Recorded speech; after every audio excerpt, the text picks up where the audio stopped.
Alright guys, I am pumping and trying to put baby to sleep. Tonight is my last night, official night of maternity leave. Your love, I'm gonna make you mine. There's something special about your love. I think it's one of a kind. Dan and I are both frontline workers. We're both nurses. Dan works in corrections. I work in neurointermediate care, progressive care units. So I'm going back to work. So now both of us, nurses, are back at work, and it's really hard because coronavirus is still present, and a lot of people, researchers and scientists, are saying that we're gonna get a second wave still. So I'm a little scared.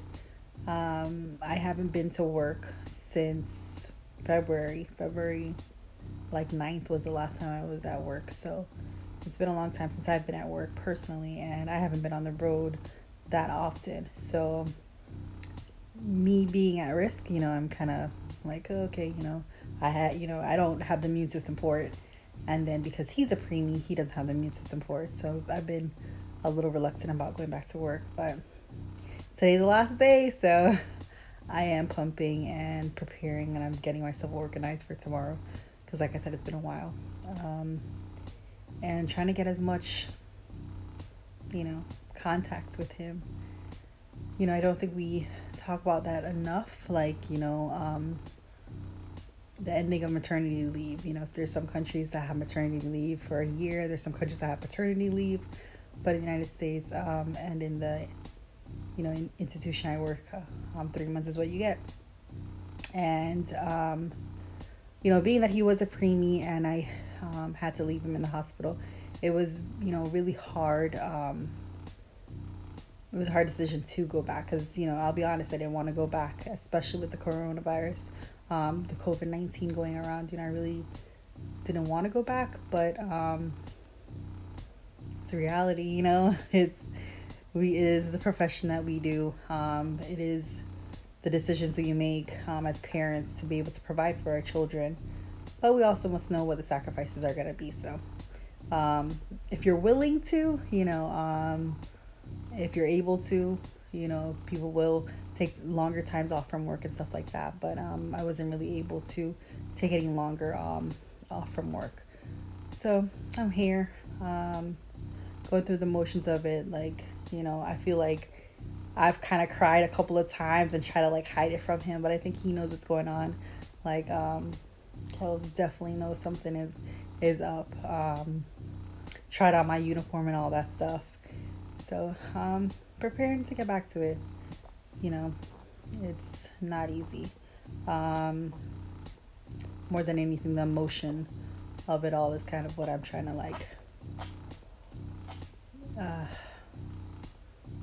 reclaim, trying to,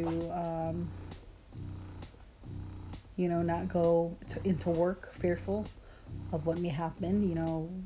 Every day as a nurse, every shift you go in, there's risks that, be it meningitis, some type of infectious disease, autoimmune diseases that we are in contact with all the time.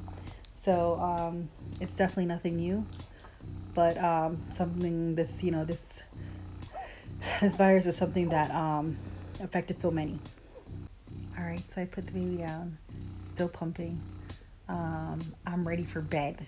Okay, after I finish pumping, I'm gonna go pack these up, and I'm gonna probably do a little bit more organizing of like my work bag and stuff like that, because I'm excited, but also like I said, nervous and reluctant about going back during the COVID-19 times. But since the nurses out there that have been gone because of maternity leave, or like gone for whatever reasons and came back and have come back during the COVID-19 times, how are you handling this all?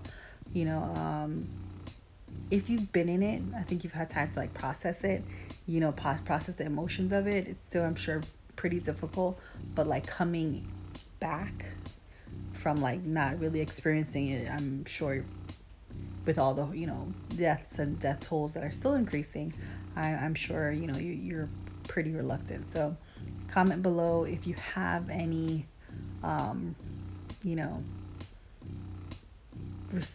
any pointers on like, you know, how to deal with the emotions of it, how to deal with maternity leave, you know, like in the ending of maternity leave. Like, I think I've cried my eyes out. So I'll update you tomorrow and do some little clips of how I'm going through it emotionally. But right now I'm okay. Like I said, it's a part of what we do. You know, I think people forget, nurses, we work through holidays, we work through natural disasters, we work when other people don't have to. So I'm going back to do my duty, you know.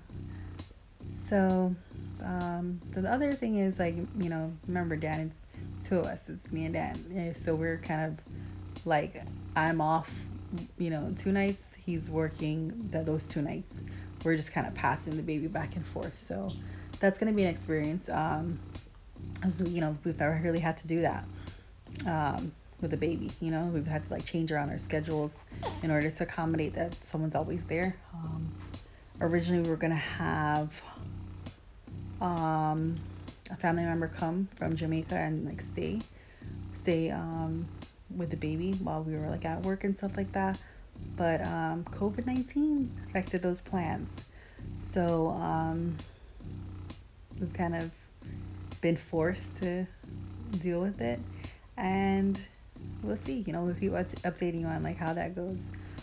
So I'm gonna go get ready for bed, and I haven't been to work in a while, so I don't know how 12-hour shift is gonna go with me staying awake. So I'm gonna try to go to bed pretty early in the afternoon, lay down for a little bit, and get ready for work. This is my reality.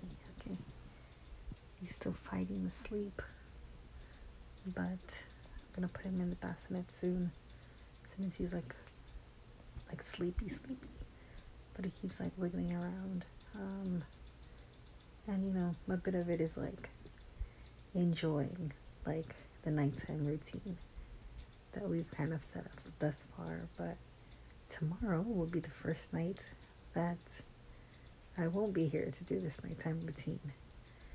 So a little sad about that still, but comes with the territory, like I said before. So again, this is good night number 2. Okay, so I told you I'd come on and update you when it's actually time to go to work. So I took a nap. Gonna go take a shower and get ready. I feel very overwhelmed. You know, like they say, oh, so many women go through this, but it's still hard. You know, it's still a hard thing to process. To be away from him for 12 hours when I've maybe the most been away from him for like an hour and a half to maybe go to a doctor's appointment or something. So it's hard. It's I'm holding back tears. I probably will be like a hot mess when I come out of the shower because I'm gonna probably be crying. But it goes with the process, I guess. And we just gotta do what we gotta do. Countdown to exit will begin if it hasn't already. So to all the parents out there, I gotta go back to work after maternity leave or paternity leave. I salute you. Your babies will be okay. I'm sure you've left your babies in great hands, but 12-hour work weeks, work days aren't easy. And I've meant to prepare myself, but trust me, I'm definitely not prepared for this one. So like I said, I'm gonna shower and get ready. Okay, so I didn't make it to the bathroom even before having my breakdown. He's like downstairs, like making all these crying sounds and giggling. I just don't want to miss all that stuff. But so the work, I've been a nurse for 11 years. Like that is nothing to me. But just being without him for 12 hours, more than that, because you have to calculate commute and stuff. So going through it. So at that time, I was falling asleep in my arms. This is very difficult.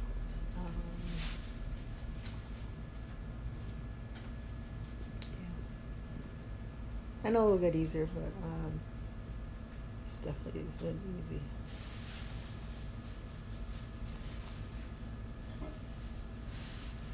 Okay, this is me 12 hours later. I survived my first night back off of maternity leave. I wasn't expecting it to go that well. It was busy, like it was a really busy night, and I don't know if it was just busy because it was like I'm coming back. That's why it's busy, and like, you know, I haven't kind of like gotten everything together. But you know, I had a doctor that, you know, I work in intermediate care / progressive care unit, so doctors like there, you know, on the floor and stuff like that. So I had a patient, 2 patients that were jumping out the bed. I had another one that had a seizure. It was just like, it was an interesting night. But I was able to kind of, you know, anything she asked, like, you know, I was there to like support her. She was like, you know, really good. Like, you know, when you're off for a certain period of time, you kind of feel like, or not even like a little bit of time, I'm talking about like extended period of time, you come back and you start to feel like, oh man, am I gonna be able to like jump right back into it? And I'm blessed to say that I was able to, like, you know, have a pretty smooth night. I didn't have those moments where I was like, oh my God, Lisa, you know, calm down, what do I need to do first? You know, because you have those nights. Like I believe all nurses, you know, no matter how many years they've been in the game, they might have that thought where they're like, okay, slow down, what do I need to do first, blah blah blah, what I need to prioritize, you know, what comes before this and before that, what do I need to delegate. So it wasn't one of those nights, but it definitely was one of those nights that you were like, yeah, is it gonna get quiet? And you know, I still was able to like pump and do all that stuff. So, and in regards to pumping, so I pumped one time. My sister told me she would pump one time, like midway through the shift. So she said she used to pump at 2 o'clock. So I was like, well, at night, let's try that. So pumped at 2 a.m. Right now, I'm ready to pump. Like, yeah. But because of the time, you know, the COVID-19 times, I need to wipe down everything, bathe. I'm probably gonna have to wash my hair. So I had a bonnet on, but still, like, you know, I have to be so cautious, you know. Our son is a preemie and stuff like that, so those are things that I have to really be cognizant of, because especially I don't want to go back to work and then give him something, and like I haven't been really out anywhere, you know. Like I think everyone was like, oh, I was quarantined as well, but like I was away from work. You know, the last time I worked was like February 9th, and then I went to the hospital February 11th. So it's really been a long time since I've been at work, and I don't go anywhere because, you know, I had a preemie. So just like he, you know, is immunocompromised, I'm kind of immunocompromised too, because I'm like, I haven't, you know, been around people. Like the most I've been around is like maybe my father and my sister, but I haven't really been around, you know, big amount of crowds and stuff like that from February. So the chance of me picking up something is a lot easier, and then if I pick up something, he's definitely gonna pick up something. So, you know, but last night wasn't bad. So I'm glad that I had a good little like transition back into the reality of nursing. But I have one more night, so I work Thursday night. So this is Wednesday. Time of this recording is Wednesday, or yesterday was Wednesday. Today's Thursday, so I work again tonight. And then tomorrow morning, Dan and I switch off. So I think we have been discussing this with you guys. Is we've been working opposite, or we're going to be working opposite schedules. So Dan started a new job when I, like, 2 weeks before I gave birth. So he didn't get like paternity leave or anything like that. So he's just been going. And then fortunately, like, his schedule is opposite of my schedule. So when I, came back, or I'm coming back to work now, we are literally just like, I work 2 days, he's off those 2 days, then he works those 2 days, then I'm off those 2 days, and it's just back and forth. And I would love to hear the nurses out there. I keep saying this, like, because I really, really want people to comment, and like, I want to know, how do you guys do it? Do you guys do day shift versus night shift? Like, one person does day shift and night shift, and then you guys both work that same day, or like, are you doing opposite? Like, for Dan and I, like, the foundation of our relationship was really like spending a lot of time together. So and that's one of our love languages, like, that we share quality time, and like we are present in that quality time, that we're not just like, oh, I'm home, I'm tired, I'm falling asleep, and you're falling asleep, that we're like actually like actively like being with each other is important to us. So this is going to be really telling into our relationship. Like, we'll see how long we're doing that, because I don't know, Dan and I don't have that type of, like, we don't have that type of relationship, because we never had to. Like, everyone's like, oh, those are sacrifices you make when you have a newborn and stuff like that. But there's some sacrifices you're willing to make, and there's others that you're not, and we're really just not on that. Like, we're trying to like weigh our options when it comes to career choices and stuff like that right now. So we'll update you on that. And like I said, I'm driving home, trying to relax, enjoy the beautiful skies of South Florida. Looks like it's gonna rain, but like the clouds are so like pretty.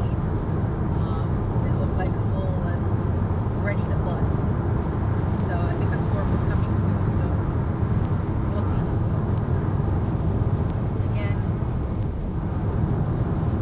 more updates coming soon.